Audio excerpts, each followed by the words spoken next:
Hey, it's Rick Kelly from the Rick and Kris Coyote Morning Show, and we are talking to two great guys, Benward and Travis Howard from Nashville Unplugged. Fellas, good to see you. It's good to see you, Rick. Good to be seen. It really is. First question. We don't know where we're looking, but we're going to look at you. That's okay. We're going to look at each other. We decided we don't know what to do. Yeah. Shamrocks. I think I'm looking over here now. Yeah, exactly. Aaron, let me ask you a question. Thank you. Yes.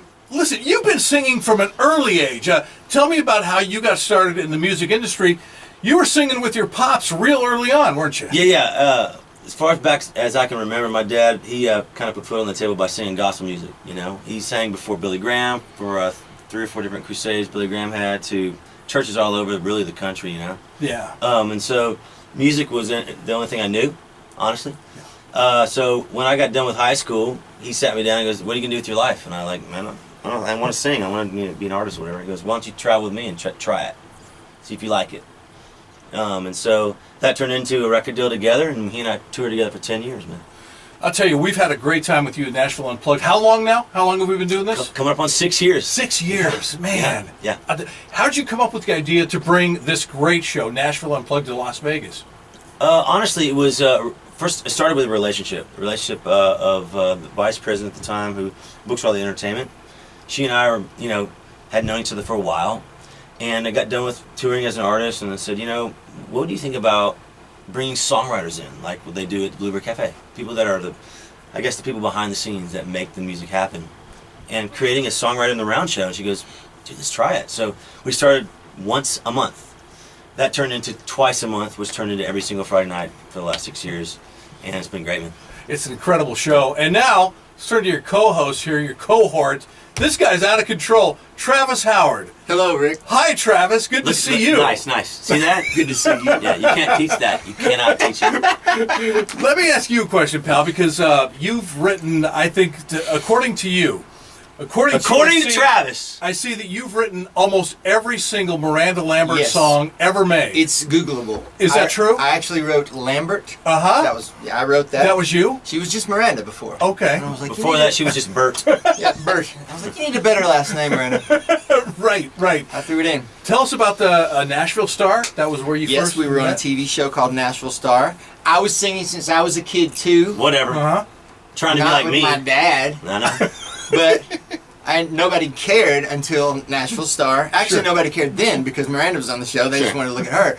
But we met and we started writing a lot of songs.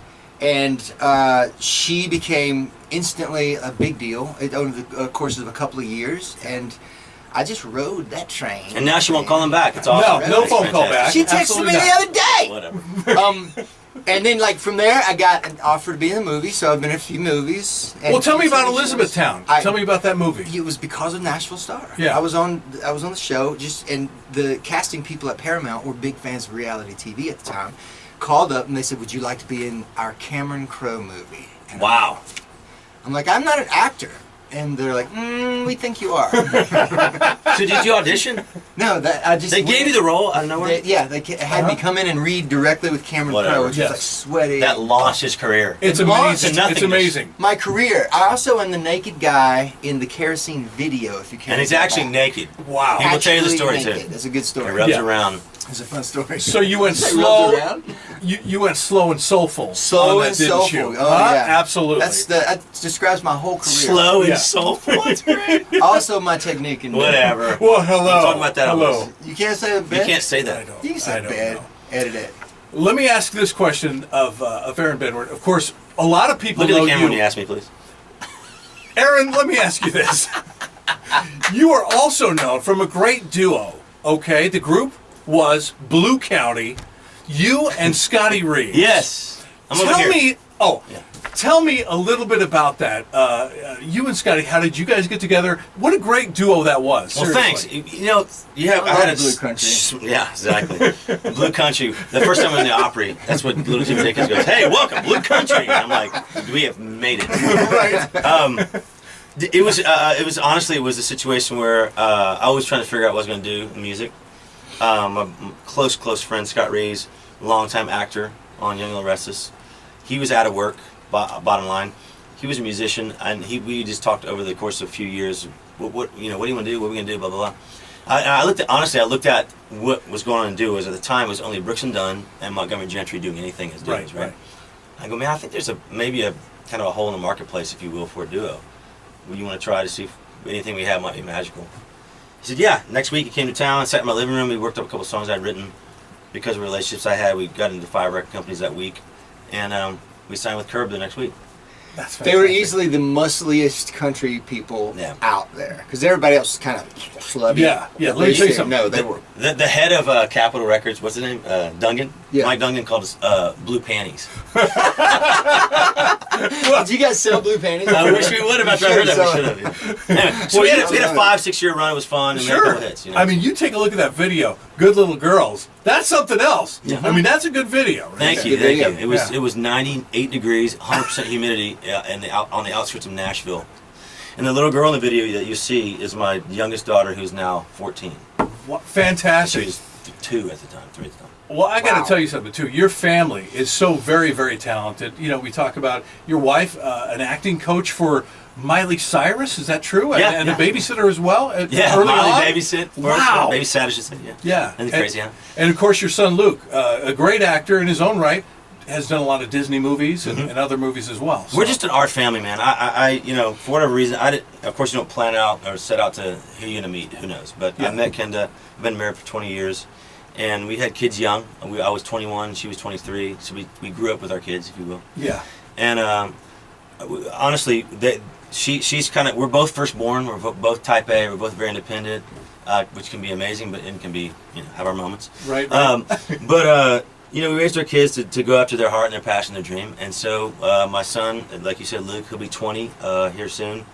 He's been in numerous Disney movies and ABC Family show called Ravenswood, all the way back to the We Were Soldiers when he was 5 years old with Mel Gibson. That's right. We have that's what we do. And my wife, she did coach Miley Cyrus. She was on the set of Ray, which is an Academy Award-winning film, and coached that little boy. Never acted before in his life. Wow. To discover that he was blind in that. So anyway, that's what we do. Yeah. And, my middle daughter's going to go to school to be a dancer. So let's do art all the way around. Fantastic. Travis, no you kids. Getting married? Kids, Rick. He's getting married. I'm getting married. He's been trying to have kids for years. Trying to have kids. Yeah. I've got a little sweet little makeup artist girlfriend. Yeah. Who has said yes to me. Very good. And life's going to be fine. She wants kids. She wants kids, okay? But basically, he will have kids. He will have kids. No. He says no? I mean, that means yes. I know I'm going to. It's you will. I'm not going to be able to stop it. Of course you will. Well, Travis, you've been doing a lot of stuff, too. You've been playing guitar, traveling with speaking of another super duo, Kix Brooks as well. I've been out with Kix for 3 years. Yeah. Just playing and singing because after he and Ronnie broke up, he wanted to keep traveling, so we've been doing that. And you know they've got a residency here in Vegas starting in June, right? I just found out about this right now. It's I true. didn't know it, but it is true. Wrong camera. That one. Surprise. Look at this one. No, I want surprise. Now, I don't know if I'm going to be in that band, but I am kind of pushing for it. I think you should be. Yeah, Rick, that would be would fantastic. you like to co-host Nashville Unplugged with me? You know I would. I would. I've got no talent. Yeah. But I mean, I can certainly make you have a look lot of fantastic. talent. I don't know, Rick. You're a stand-up man. Yeah. You could do it 15 minutes at Caesars. Dude, No, absolutely. well, really? You think so? I think so. Yeah, you're funny. Oh, well, thank you. I mean, we should be on stage with you so you can make fun of us, but yeah, you can do it. It's so much easier. right. Just be the butt of Rick's jokes. Boy, I tell you, it has been a fun, coming up on 6 years. It's been fun to be with both of you guys. And there's an energy. And I told you this, AB. I said, between you two guys, there's this chemistry, there's comedy, but I mean, at the bottom line, you goof on each other, you have fun with each other, but the thing about it, at the bottom of it all, is definitely music. You guys both speak that same language. Yeah, for sure, man. I think, honestly, when it comes to he and I, for me, I don't want to get too earnest because he calls me, I'm saying something not too earnest. Right, I mean, right. he gives an altar call. Honestly, I trust him. I trust him with anything. And I think that comes across when you have that type of relationship where you know that no matter what you say, no matter what you do, you can trust someone. That really comes across, I think, in energy or the relationship or camaraderie, what do you want to call it? Right. Not only that, but we also get each other. Like I'm a little bit over here, he's a little bit over here, and we kind of have this wide spectrum of just. You know who else had that partnership? Who? Penn and Teller, Laurel and Hardy. Bring it, Oh. Penn and Teller. How about Regis Abbott and Kathy Costello? Lee. Abbott and Costello. Did you just Yeah. flip off the camera when you said I Regis said and no. Kelly? I was counting them Yes, with my there fingers. was counting. Regis and Kathy Lee. Yeah. Between Tom you two, and Jerry. well, that goes without saying. That goes without saying. Right. Between you two, who is the best singer? Between you two, Oh, Aaron is. Yeah, I I'd love definitely to say am. No it. doubt about it. Uh, Yeah. who's a better songwriter between you two? He is, by far. All right. Wow, Who's that's a sweet thing to give up. No, you are. Oh, you're a really good songwriter. I know. who is most earnest between you two? Me. Sweet God. Why are you giving questions that only he I can live. win? I can give an altar or an offertory in our shows. right. If I Oh, need he can. He can. love offerings. I can do things that pertain to real life. He can make it vulgar. I can make it vulgar. I can talk about Who's more news. vulgar between you two? Oh, I am. For sure. Okay. Yeah, that's me. Yeah, Right. yeah, for But sure. you know what? People want a little vulgarity. I think so. Every now and again. I think they want to Yeah. feel edgy. Yeah. Yeah, but if they're not, They want a little poop in their coffee from time to time. oh, that's That's, disgusting. you'll have to- I don't know why I said By the that. way, pickup. Yes. So anyway, listen, it's been good to have Aaron Benward here. Yeah. Of course, Travis Howard, Nashville Unplugged. I'm talking to you right now. You got to see these guys every single Friday night. Club Madrid, inside Sunset Station. Showtime is 8 o'clock. Yeah. Just a $5 cover. You're fired up. Station You're gets a fired up. player's card. You got to be there. Gotta Songs go. from a hat. The greatest songwriters from Nashville. Yeah. Right there.